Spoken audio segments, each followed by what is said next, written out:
You're going to think of so many aspects of a budget, so many aspects of how challenging it can be working in a hospital environment. And being on the developer side is vastly different from being on the contractor side, an owner-builder side. A contractor sees one view of a budget and the client, but the developer looks at a budget and thinks about all his own metrics that the contractor does not know, nor does he even see it. I check references. I call people. I will absolutely call the references, and then if you don't have references, I will ask around. This is a small industry. A lot of people know each other. This is Maestro Minute, the show that discusses all things real estate, sharing interviews with the most successful people in the industry. Hear from their perspective and what they are doing to achieve success. Get exclusive tips on how you can also succeed in real estate. Maestro Minute is brought to you by Maestro Development. Here's your host, Nareg Muradian. Hey everybody, welcome to the Maestro Minute. I'm your host, Nareg Muradian, and I'm super excited today. We have a special guest, a good friend of mine I've known for a long time, Steven Yetemian. Welcome to Maestro Minute, buddy. Thank you for having me. Appreciate it. Today, I'd like to bring to you guys some experience and knowledge about the pre-construction world, about cost control, construction market value, different things happening in the industry related to the cost. So Steven is an expert in that, so I wanted to make sure that we could bring him in and he could share his story and some of his knowledge to you all. So don't forget to like and subscribe, as we always say.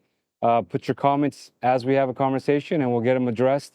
If there's anything we missed, let us know. But having said that, Steven, good to have you. Thank you. Thank you. How's it going? Good. I appreciate that introduction. That was made me feel good about myself to start this podcast. So just tell you a little bit about myself. Steven Yetemian, been doing construction in the construction industry for 17 years. Throughout my career, I've worked for general contractors, developers, owner builders. So I've got a decent background in what I do. I spent some time really kind of exploring every aspect of that world of construction and ownership and being on multiple sides. Early on, I started my career in college, went to Cal Poly Pomona, Bronco, Pride here, got my degree in construction engineering.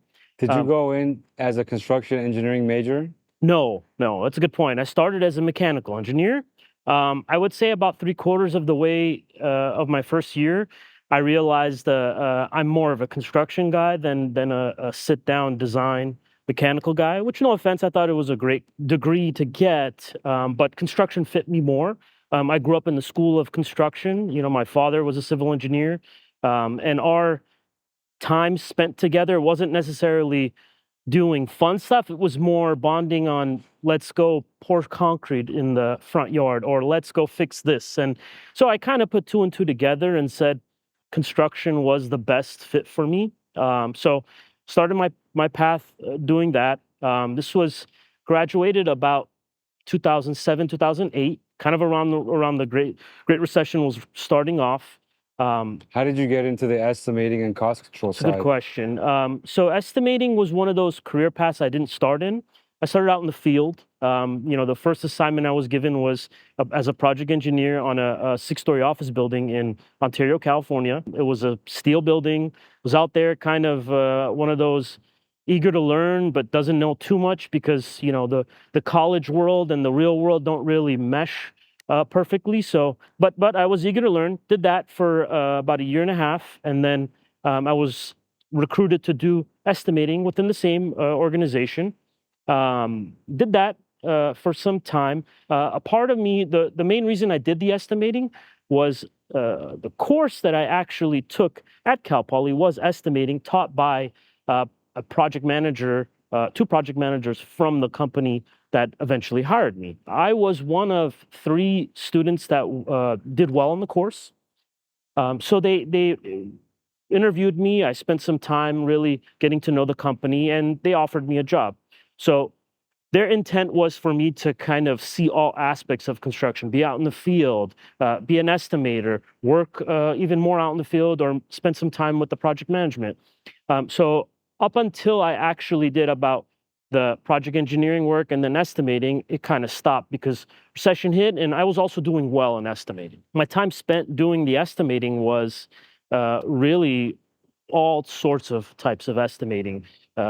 you name it, commercial, public works, everything that kind of was happening at that moment, I was looking at. And I spent What did you do specifically as the estimator for those projects? What were some of the things that you would deliver? Sure.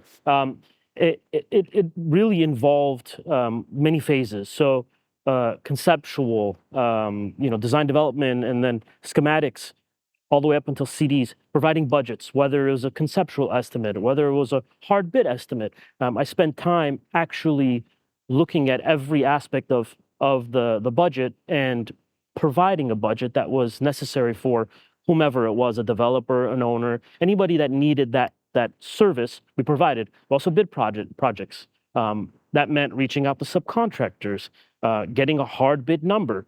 So it was you see all aspects of the budget throughout that So phase. that was your general contractor experience? Correct. How long did you do that? That was just about close to 7 years.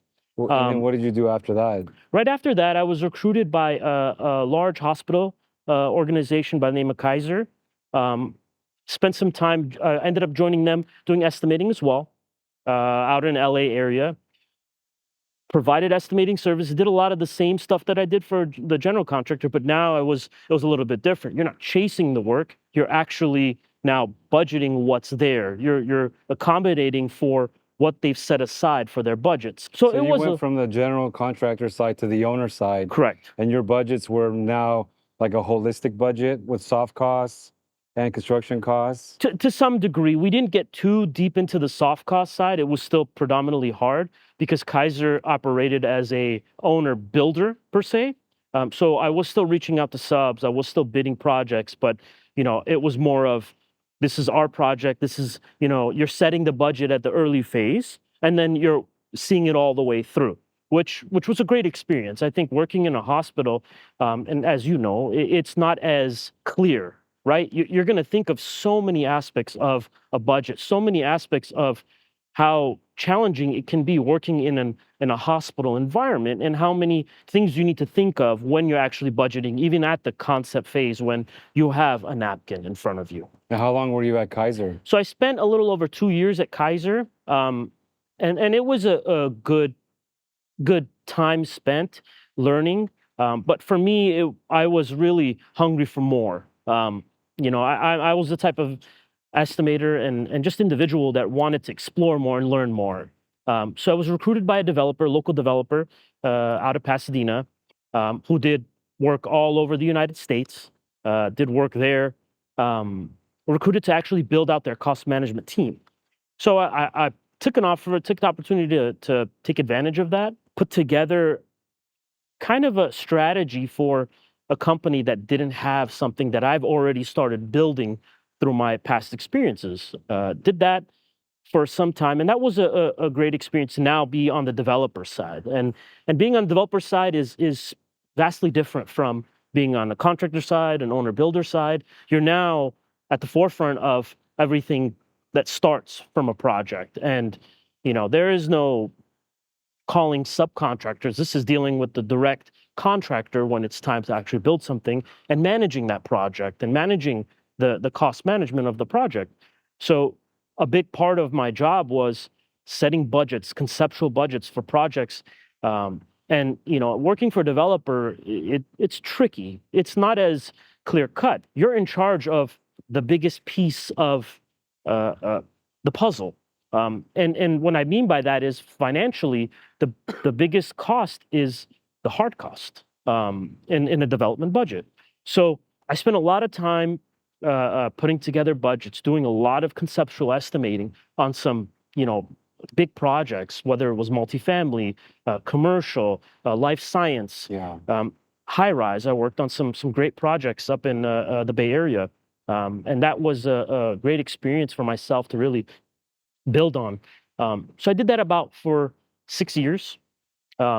6 years around COVID time. Things were getting a little slower. I spent some time trying to stay busy, work on as many projects as possible, but I was also recruited by another firm, a tech firm by the name of Rivian Automotive. They also were interested in me starting their cost estimating management team. So I took it upon myself to actually help them with that. As the economy started shifting, programs were starting to slow down.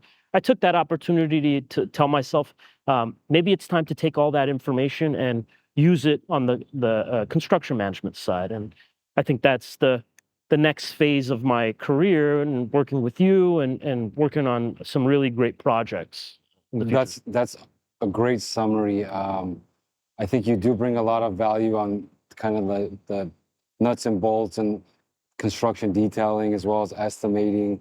What's the difference between like the contractor's budget and like a development budget? Sure, sure. That's How a do you that's how do you know the difference? What's the difference? so there's a big difference to that. I've said this many times before to people, is that a contractor sees one view of a budget and the client, but the developer looks at a budget and thinks about all his own metrics that the contractor does not know, nor does he even see it. So a big part of the role of a cost management team is to ensure that the developer budget is his metrics meet what he needs to have as far as profitability. What type of metrics? Like what specific Absolutely. items? So obviously, when a developer gets a budget, he's looking at different things. He's looking at his hard costs, his soft costs, his rental rates, and then it all needs to calculate to a specific IRR that's a specific profitability, basically, for that project. So all these metrics, the contractor's a big piece of it, but the contractor is just giving you one portion of it. There's so much more to it than that. And one thing that I've always relished on my career is making sure that a developer understands the differences, because I've been in that side, and I've seen where some developers will just take a contractor budget and go with it and just run with it. And I'm not saying that a contractor doesn't know how to budget. I think there's some amazing contractors out there that I've worked with that I've seen amazing stuff from them. I've seen budgets where they've provided so much detail, but there's also ones that don't. Because at the end of the day, contractors looking at a napkin and using some historical data that may work, but may not, because, the contractor is looking at, okay, I want to make sure, I'm going to make fee and I want to continue business. So there may be a strategy that goes with that. They may come back and say, well, I gave you a number, but it's not working anymore. He's not thinking 2 years ahead. He's thinking about now, he or she. But, at the end of the day, a developer has to think about how important that construction budget is and strategize and do all the due diligence for that. So if I just take a hard bid number and I say, hey, what is this building is going to cost me? A contractor can absolutely give you a number and they can provide that service. But are they thinking about all the development? Are they thinking about all the possible problems that may arise? Probably not, because they don't want to give you a super high budget because you may not even use them, right? So there's strategies involved that I've learned throughout my career that, yes, it's great to get backup, to utilize good contractors to get budgets, but you also have to do your due diligence on this portion of your work to make sure that the budget you're using is absolutely correct. And So it's how not. do you, I'm sure you've run into a lot of situations where you have a lot of projects or potential projects Yeah. with a developer and it doesn't pencil out, right? Sure. What does that mean? It doesn't pencil out. What are some of the things you see that make it not make sense financially? Sure. I think so the term doesn't pencil obviously means that there is no profit in the project. At the end of the day, with all the metrics that I mentioned earlier, the profitability is non-existent. It's not there. Or the threshold to the profitability of the developer is not to their standards. So a lot of what happens, and I know this because when you're working for a developer, it's always a battle between myself, acquisitions, the guy that's in charge of setting the rental rates. All these budgets mesh to meet that profitability. When a construction cost is so high, doesn't make sense to actually build it. Do you see a lot of deals come through from brokers that are not evaluated properly Oh, so they can get the deal? absolutely. That is one of the biggest challenges that I used to face. And there's a lot of good developers out there that see through that. And I'm not saying all brokers are like that. I know that some brokers will do that because at the end of the day, they want to sell the deal. They want to be able to show you that, hey, it does pencil because I've got contractor ABC that gave me a number and the number works. But, as a construction manager, construction consultant, being the filter for that, the only way you will truly succeed, because I'm telling you, I've seen that so often where I'll see a contractor bid and I'll look at it and I'll do my research on who that contractor is, or even look at the number. And there have been many times where those contractors are either not qualified to do the work, or they are way too small and the number's wrong. Right. But again, like I said, it's a tool for them to sell to a developer, and that's where that filter really comes in. What do you think is makes a good contractor on these type of developments? Like when you look at these contractors and you evaluate them, Yeah. what are some of the things that you like about them or don't like? Like, you know what I mean? Yeah. So a big part of my time when I was working for a developer was hiring contractors, and a lot of things that stood out to me, and I say this all the time, is please do your homework on the project. When you interview for a project and you actually spend time to present what you're going, present your findings, present your budget, whatever it is, spend the time to really do your homework and impress your developer. Show them that you've actually looked at the project, that you've thought about all the risks on the project. And I kid you not, I've hired contractors because of that. I've spent time looking at the numbers, and the numbers are what they are. But it's a commitment. It's such a big commitment for a developer or an owner to actually spend time to really invest all this, money and time into a project. You want to make a great decision on that. So make sure that they've spent the time to do the research. I've been on actual presentations where I'd get a few presentations and they look okay, and then all of a sudden I'm wowed because a contractor comes in and they've got tons of work done. They've evaluated where they're going to mobilize. They've thought of all the risks, and it doesn't mean a lot. I truly don't think that as a contractor and spending time to prep for a meeting like that doesn't take much effort. I think that's part of the process. But at the end of the day, that's just one thing. There's a big portion of it that means, is this contractor have a good reputation? As far as your references, I check references. I call people. I will absolutely call the references, and then if you don't have references, I will ask around. As you know, this is a small circle. This is a small industry.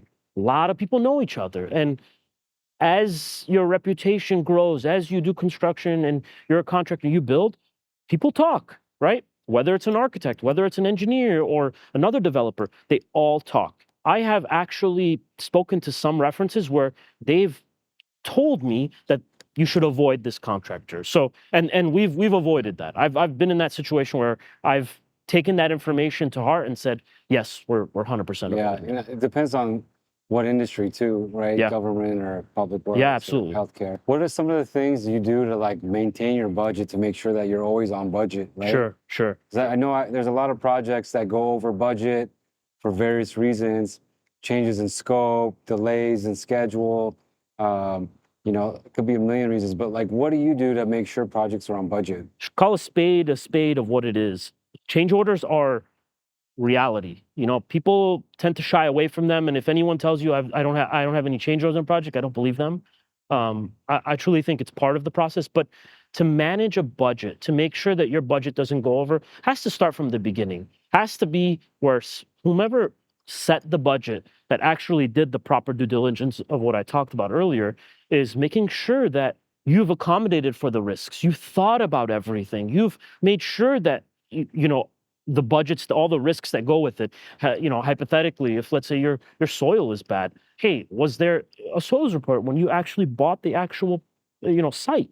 Did you do your due diligence? Did you think about that risk? Because that's a big risk, and that's one of the things that are red flags when you're actually looking at a site. But So when you have a project, you already have the budget, Yeah. and you're already in construction. yeah, What do you do to make sure that you don't exceed those budget sure, items? sure. I think you obviously have to set the tone. You have to make sure that the contractor knows that as the construction manager, as the consultant there, you want to make sure that they are aware of the tone, and you're not this project has a set budget.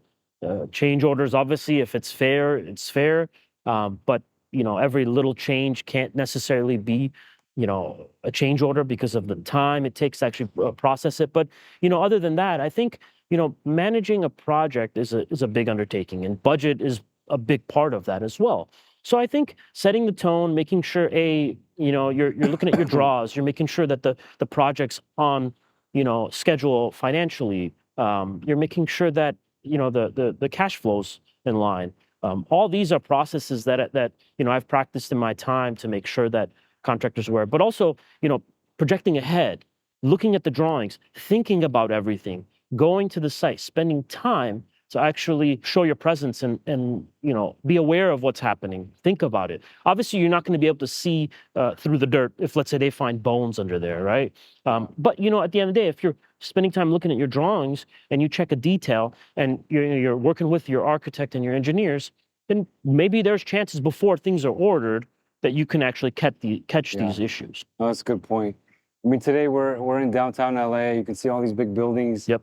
There's been a huge conversion in downtown LA in the last 10 plus years. Yeah. It started with Staples Center, and there's been a lot of more residential development. There's a lot of empty office space. Where do you see construction heading? Like what's coming up? There's been issues with supply chain. Yep. Costs have gone up, inflation has gone Yep. up. Where do you see the future of construction financially? How do you see that playing out? With construction, it's tricky. Financially, it's one of those industries that it typically, historically, has been, escalation has ranged from 3 to 4%. But as of lately, between the time during COVID, a big part of what happened was, it wasn't that typical 3-4, especially in certain industries. I can tell you right now, I'm sure everybody that was in the industry that knew this is, lumber went up so high, and anybody can know that when you're out at Home Depot and you're buying something from there at that time. Things skyrocketed. Whatever was made of wood. I think with the way the industry moves, I think everyone's a bit cautious now, especially about what they're specifying for material, and I've noticed that among projects. But the industry. Have you seen material costs kind of stabilize? Yes, and that's a big part of it is attributed by the amount of work and amount of purchasing of material. When I do talk to subcontractors, and I still do, I think a big part of my knowledge comes from that world as well as contractors. They mention that certain things do move, but historically, I think we're seeing a stable set of construction costs. But again, it's all predicated on inflation. As inflation moves, escalation moves. So you're kind of in this tricky period that, the hope is as things tend to slow down a bit, prices come down. Now, historically, you never see escalation end up in the negative. It will go down, but it will not go in the negative. The only time we've ever seen it is the Great Recession, which was, 2009, 2008, 10. And that's because there was absolutely no work, right? So I think, the dynamic of contractors is that they're much more diversified, right? You're working on a project, and then once that market sector starts to slow down, you shift. And a lot of contractors have gotten smart to this. I think they've learned their lesson from back when the Great Recession happened is you can't stick to one market sector. If you stay to one market sector, you're going to be struggling. How do you see the future of estimating with AI and all that? Yeah, absolutely. Talk about that a little bit. So estimating is getting way more efficient, which is great. And I actually met with a company. They presented a really great tool that they're building. Obviously, AI is not 100% there yet with it, but tools to do takeoffs where you're submitting drawings, and the art of artificial intelligence is going in and actually mapping your drawings and providing the quantities for your project, which I think is great, because as estimators, you don't want to spend your career clicking or highlighting. A big part of my career in the beginning was that, which I think most people should, but with the tools that they're coming out with that are trying to make people more efficient at the end of the day, which I think is awesome. When do you think that's going to be like the mainstream estimating like tool to start doing the whole takeoffs by AI? How long do you think before that? I think it's coming. I like I said, I met with a company already that actually has the tool ready. They did it for landscaping, that scope, which is pretty simple to do, because you do, their scope is usually on a per square foot and quantity on the count. But I can't see that not coming out in the next 2 years max. So pretty soon. Yeah, absolutely. So if there's one thing like the viewers are watching now, some advice you'd give them on what you've learned, since the early 2000s, Yep. a couple decades in construction. Yep. What advice would you give people who want to get into construction or are in construction and are trying to get ahead or learn and get better? What would you recommend based on your experience? Yeah. One thing that I think has always been stagnant for me is always be interested in learning. In this industry, I don't care how many years you have or what you've been doing throughout your career. Always keep the mindset you can learn from someone else in the industry. I say that because, in my mind, I've had so many conversations with subcontractors, with contractors, with developers, with architects, with engineers, with construction managers. All these individuals that I've spoken to have provided me with such knowledge. Don't let that ego get you. Doesn't matter how many years. To me, I don't even care. That's the past. To me, that's just what I've built. But it shouldn't matter when I'm actually trying to learn, because that's knowledge. That's beautiful. You can grow from that knowledge. And if in this industry, one thing I love about it is everybody's willing to teach you. There are some egos out there, but at the end of the day, a lot of them are interested in teaching you. And stay humble. Be that individual that will sit there and listen. You don't have to be the guy that says, whoa, I have 30 years or 40 years experience, I don't need to listen to you. No, because at the end of the day, you may not have experienced what, that other individual has done. And for me, I keep that mindset, even to this day. I went and got my master's when I was younger. I went after my estimating certification. And to this day, I still keep at it, because that knowledge is always going to stay with me. That's my investment. So, as individuals want to keep going, keep learning, keep going after it, and stay humble and learn as much as you can. Yeah. Well, this has been a great interview, Steven. Thank you for having me. Appreciate your time. This is great information. Yeah. Thanks for coming. Thank you. Appreciate it. I hope you guys enjoyed our interview. Again, put your comments down below and let us know if you have any questions. And we'll be filming more of these here shortly with more awesome guests similar to Steven with different types of backgrounds. So thanks again for joining Maestro Minute. I'm your host, Narg Meridian. We'll see you in the next video. Thanks for tuning in to the Maestro Minute podcast. Make sure to rate this podcast if you found it helpful, share it with a friend that could use it, and follow us on all major podcast platforms. The Maestro Minute, powered by Maestro Development.